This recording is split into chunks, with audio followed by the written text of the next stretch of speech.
I think I ended with this paper, and it's from the University of Michigan. It just came out, and I think this is an important paper.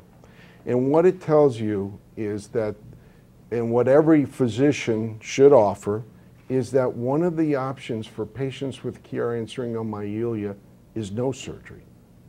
Okay, so what this was a University of Michigan, a very good institution, where the neurosurgeons followed 147 patients who got an MRI for any reason. They had a headache, they hit their head, they had a concussion, for whatever reason, and they followed them and found a Chiari. And the question was, well, what do you do about that? And the answer from that paper was, after following them long term, is that sometimes the answer is to do nothing. That surgery, because you have something on an imaging study, an MRI or a CT scan, doesn't mean you have to do an operation. And I think that's an important study. Of the 147, only 9 got worse, okay? And these are the ones that got worse. Somebody who didn't have a syrinx, here's a Chiari malformation, developed a hole in their spinal cord. So out of this group of people, 9 of the patients went on to develop a syrinx or develop symptoms. Now, one of the things I will tell, people ask me all the time, when will my Chiari, you know, I found this by accident. I was getting my pituitary gland worked up because I have a pituitary tumor. When will my Chiari? Well, the answer, now we know, is a lot of people don't ever become symptomatic and don't need an operation. But I see in my practice 25% of the patients come in after a traumatic brain injury, after a concussion, or in a motor vehicle accident. And that has also been published. So here's some, I'm just going to give you evidence-based stuff about some facts, myths, and failures. Doctors make, we're learning, as you can hear, what you heard this morning was that we don't know a lot about this. This is an evolving field. Why? Because in 1986, the MRI became popularized.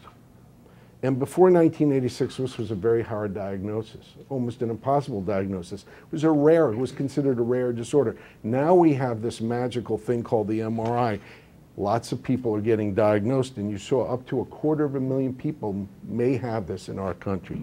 So we are now learning that we make the kind of errors we can make as physicians are, we make the wrong diagnosis. They really don't have a Chiari malformation. Something happens in the surgery, the surgery goes perfectly normal, but there's a technical issue that makes the patient not do as well.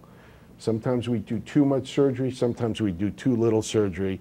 And as you said, Dr. Brown so beautifully showed, there are sometimes a lot of other things associated. You heard from Dr. Watson, there's sleep disorders. There are a lot of things associated that may not get recognized. And the last thing, a new paper that came out that said the incidence, the number of patients that develop hydrocephalus or leakage of spinal fluid after their operation is a lot higher than reported. It happens. And it might be as high as 8 to 10% in this study that just came out of Great Britain. So sometimes when you do an operation, you may cause increased pressure in the head and cause leakage of fluid. People don't like to talk about that, but I'm just going to show you the evidence. Okay, so errors of diagnosis. We know we have a very formal way of, you know, if you don't have 5 millimeters of tonsillar herniation, we don't call you a Chiari malformation. But look at the signs and symptoms. As you know, that the signs and symptoms are all over the place. So you can have eye findings, hearing findings, now hormonal findings, motor findings, sensory findings, all sorts of findings. And it sounds like the problem when you look at that list, okay, the reason 27% of my patients that I saw, Sam Brad did a nice analysis of this, 27% came in with a totally different diagnosis. 27% came in with a psychiatric diagnosis, or they came in for something else and they were discovered to have a Chiari malformation, which was their real problem. Okay, and what I've learned here, well, here's the answer to your car's been running so rough in the mornings, Ms. Tate, it's pregnant. So the reason I show you that is you'll hear a lot of things that you think might sound unusual or crazy, and we're learning when it comes to Chiari, you know, we just don't know a lot, and the solutions are evolving. So there are three things that happen that can cause syringomyelia, three things that happen that we have to fix as surgeons. Number one, the back of the brain is too crowded. So it might be the tonsils come down too far, it's too crowded. It might be too small, there might be a mismatch between the brain and the skull. We're learning more about that. The second thing is the abnormal flow of cerebral spinal fluid. So there's something wrong with the flow of fluid. And the last thing is, again, if you heard about the pain talk, if you have chronic pain, if you have this happen chronically, in other words, over a long period of time, you're going to get a lot of other things, such as pain. You're going to get a lot of other things if you have something wrong with your craniovertebral junction. In other words, where the skull attaches to the spine. If you have something wrong there, over time, just like you get arthritis, you're going to get arthritis there. So people always ask me, what about these cine MRI studies? Why do we do them? So we have this beautiful MRI. The reason we do it is because spinal fluid flow is one of the problems. So like everything in medicine, you got to get a baseline. You got to know what normal is. You got to know what it is before an operation. If someone comes back to you, as I sometimes see patients 9, 10 years later and say, you know, doctor, I felt great for 10 years. Now you see the brain moving up and down. Now why do I have headaches? Well, one of the things we'll do is look at the flow of fluid. There are a lot of neurosurgeons that don't use this at all. That's okay. I need to know, as one of the things that is wrong in Chiari and syringomyelia, I need to know what's going on. It's not only looking at the flow of the fluid, it's looking, you see how the brain moves? Back then you saw the brain moving, okay.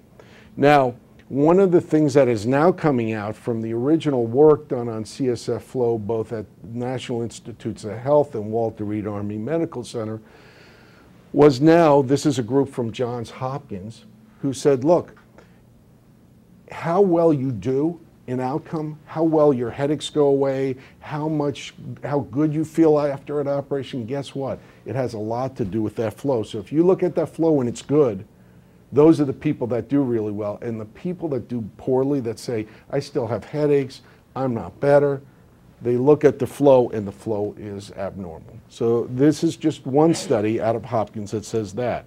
Now I want to just take a little deviation here and talk about pain. I think this was interesting. You heard the referral to the International Association for the Study of Pain, because pain and headaches are so associated with both syringomyelia and Chiari malformation. I think read this, pain is defined as an unpleasant sensory and emotional experience associated with actual and potential tissue damage. Although unpleasant, pain plays an important role as a warning signal of harm, giving rise to a number of physiologic, physical, psychological, and behavioral responses. Therefore, pain should be considered as a highly adaptive mechanism aimed at preventing further harm to the organism and exaggerating the injury due to the highly subjective. In other words, this is in your head. Okay, a doctor can't tell you it's not in your head, it's in your head.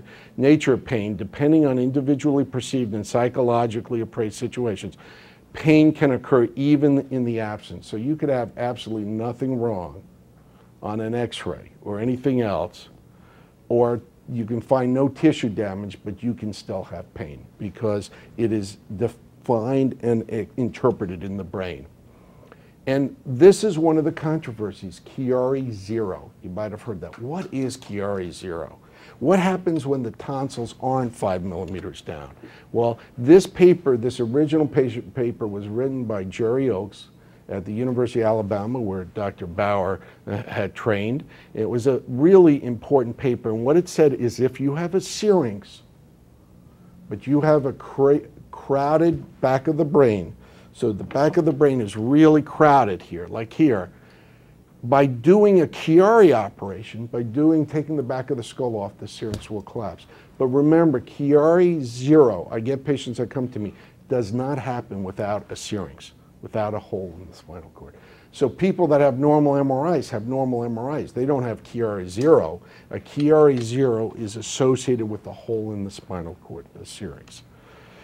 And I wasn't smart enough to realize that when I first started operating. This is a child that was flown from Germany to me who had Ondine's curse. If the child wasn't on a respirator or ventilator, the child stopped breathing. And I didn't know what to do for the child, so I said, well, what about taking off the back of the skull? Syrinx went away, the Ondine's curse went away, and the child started breathing again. So in fact, this really exists. The Chiari operation actually works for this, but it's associated with the hole in the spinal cord of the syrinx. So one of the things we always tell each other is we should be very careful. Those of us who treat Chiari, we got to be careful because we don't all agree. And so Dr. A might not do it the same way as Dr. B, or he might not think you have a Chiari, but this one might think you do, but that's okay. We just don't know enough about it yet. So what do we need? To make a diagnosis, you got to have a history that says you have these headaches that are worse when you strain, that you have something on your exam that makes them get an X-ray, an MRI, which tells you that you have the Chiari. So first thing, let's talk about bone opening. Sometimes we do too much, sometimes we do too little. Here's an example of a gentleman who had a beautiful operation and then the bone was put back. The whole reason to do the operation is to take the bone out. Putting the bone back creates the Chiari again. So all we did is took out the bone again and the Chiari symptoms went away. Same thing, if you put back the C1, you asked about the ring of C1. You want to take that out in this operation because the cerebellum is right where C1 is. And if you put it back in, you're going to give the symptoms back.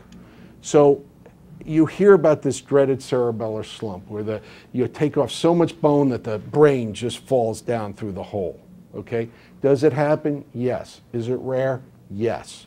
So your brain will not fall out of the back of your head if you take a piece of the skull off because most of the brain is held up by in other areas. But if you take off a lot of the skull, that is a risk. And this is a patient, you heard Dr. Browd refer to the fact that if you put a shunt in, there are patients walking around with lumboperitoneal shunts, shunts in the back of their spine to drain spinal fluid. We know that by sucking your brain down with those shunts, you can cause a Chiari malformation and a syrinx. So patients, we have patients that we put in shunts for really good reasons. They have pseudotumor, they have a disease with increased pressure in their head, and we put in a lumboperitoneal shunt, and they come back 10 years later, and they now have a Chiari. That's called an acquired Chiari. That's called, acquired, iatrogenic. In other words, we gave you that Chiari in Syringomyelia. It's a known risk of putting shunts in your spine. So what do you have to do? You have to sometimes put a shunt in the brain to pull the brain up and then fix the back of the head. What about the dura? So this is one of the most fascinating areas of all of Chiari surgery because there are no right answers. So this is where I learned not to be stagnant and think the same way about this field. So here you have Tom Cruise, show me the money. I always say, show me the evidence that one way is better than the other. We just don't have it yet. And here's the dura. Here's a lady that had 3 operations to take off the bone. They never opened the dura. We opened the dura, so there's a CSF flow study. There was no flow in the back of the brain. By opening the dura, we reestablished flow. So you say, well, then everybody needs the dura opening. That's not true. It turns out that what does the literature say? So show me the money again. So you look at the literature, and about 15 years ago, a guy named T.S. Park at Washington University in St. Louis, a great institution where Dr. Lee trained, came out with an idea that in little kids, you don't even have to open the dura. You just take off the bone and they get better. Well, guess what? Everybody thought he was crazy. Because you know, traditionally, everybody has to get the dura open, right, to cure this. Turns out he was right, that 80% of the patients will get better with just taking the bone off. And there have been literally close to 100 papers written on the subject, and no one agrees. So these doctors from Dartmouth did a review. It's called the meta-analysis. They analyzed all the data, and they found out in 316 patients published in the literature, there actually was no significant difference between opening the dura and not opening the dura with respect to who got better. Okay, so at the end of the day, as many people got better when you opened the dura as if you didn't open the dura. Interestingly, there's a lower risk of operation, okay, than without. If you open the dura, you have a much greater risk, obviously, the covering the brain. You open the covering the brain, you have a much greater risk of leaking spinal fluid or having a complication from that. But the people that didn't get their dura opened, often, sometimes, 20% of them had to go back for another operation to open their dura. So it's 50-50 what you do. So higher complication rate if you open the dura, but also if you don't open the dura, 20% of them might have to go back for another operation, up to that. So now the last thing I want to talk to is patients always ask, when you have an operation, whether it's a heart operation, a brain operation, a leg operation, the question you ask the doctor is, I know you don't have any complications, doctor, but what is the most, any doctor who tells you they don't have complications is not telling you the truth. And what you have to ask is, what is the most common complication that occurs with an operation in Chiari and Syringomyelia? And by far, these are the most common complications in most people's hands.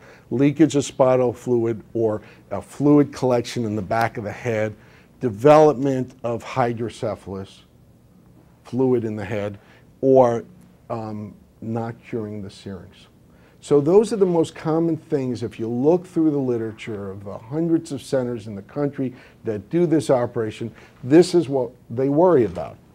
This is what I worry about.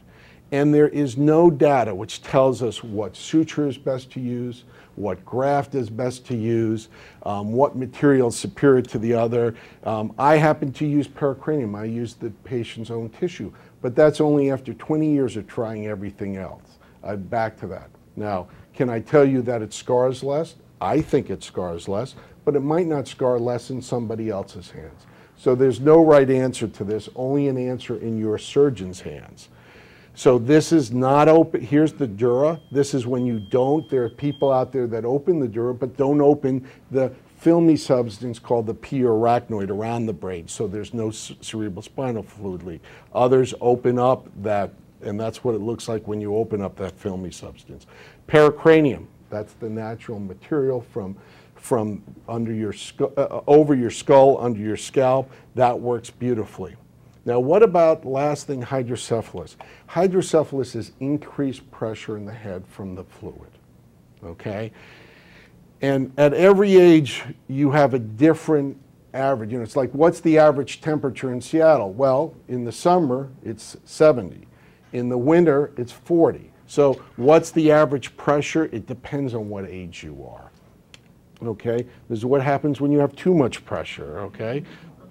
But this is hydrocephalus, this is the increased fluid, and this is what normal looks like. These are the two ventricles.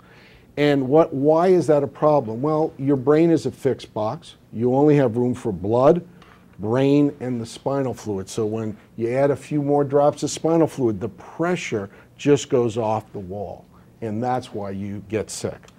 So this paper just came out, you can see 2012, just a month ago. And this was a great paper because it was honest. What the British neurosurgeon said is, you know, when we looked at a long-term effect, what is the worst thing that can happen in an operation in Chiari and Syringomyelia? Well, you develop hydrocephalus, you develop increased fluid in your head, and you need another operation because fluid's leaking out of your wound, or you got a fluid collection. And they looked at it and they said, you know, a lot of people aren't reporting it, but it does happen a lot. So it's about 8% of people will develop a complication in this study to opening the back of their skull and opening the covering of the dura, the covering of the brain called the dura mater. So, but for the grace of God, as I say, anything can happen in any operation. You need to know that in these operations, the benefits far outweigh the risks, but one of the options is to not operate, okay? So in any disease, whether it be heart disease or an orthopedic disease, one of your options as a patient or as a surgeon is not to do the operation. Now that's very unsurgical, but we are required by law now to tell you the options other than surgery. And one of the options is based on data that comes out in 2011, 2012, this is all new stuff, is to just observe patients and watch them sequentially over time. And operation is not always the answer to this problem. But what it is, there are many good operations. Not every surgeon does them the same, and we don't have good enough data to say one is superior to the other. Because every patient, if you've seen one patient with Chiari and Syringomyelia, you've seen one patient. Everyone is different. Complications are uncommon, but they're not rare. And so maybe under 10% is good, but maybe to you that's not so good if you're the patient. And so one of the most important things, just like you're going to hear research on headaches and sleep, one of the research that's going to come out now is what about the failures, the patients that don't do well after their particular operation? We're going to have to analyze them carefully.